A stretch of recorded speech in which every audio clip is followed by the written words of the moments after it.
नमस्कार, मी पंजाब डक हवामान अभ्यासक मुक्काम पोस्ट गोगळी धामणगाव तालुका सेलू जिल्हा परभणी। आज आहे 27 एप्रिल 2024। आजपासून परत एक शेतकऱ्यासाठी खास करून अंदाज देत आहे, कारण की राज्यामध्ये आता जवळपास 10-12 दिवस झाले अवकाळी पावसानं धुमाकूळ घातला आहे। सगळीकडे वाऱ्या विजासहित पाऊस यायला, मग आता इथून पुढं काय घडणार आहे म्हणून हा अंदाज लक्षात घ्यायचा। आज आहे 27 एप्रिल। 27, 28 आणि 29 एप्रिल दरम्यान राज्यामध्ये फक्त काही भागामध्ये तुरळक ठिकाणी पाऊस पडणार आहे, सर्वदूर पडणार नाही। ही अवकाळी पाऊस असतो, सगळीकडे पडत नसतो, म्हणून हा अंदाज लक्षात घ्यायचा।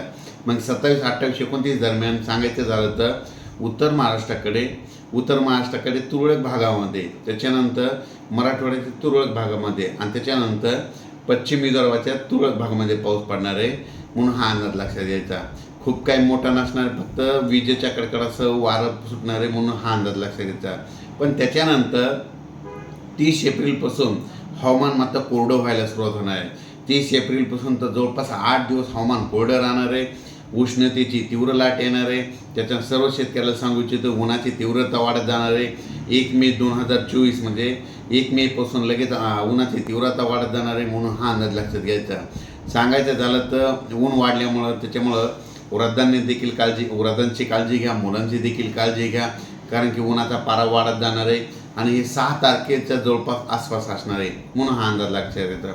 पण सांगायचं झालं तर राज्यामध्ये फक्त आता खूप ठिकाणी काही पाऊस पडणार नाही, जास्त ठिकाणी पडणार नाही। फक्त उत्तर महाराष्ट्र, मराठवाडा आणि पश्चिम विदर्भातच तुरळक ठिकाणी 10-12 ठिकाणी समजा जिल्ह्याच्या वगैरे पडेल, म्हणून हा अंदाज लक्षात घ्यायचा। पण अचानक वातावरणात बदल झाला तर परत एक मे शेतीला जाईल। धन्यवाद।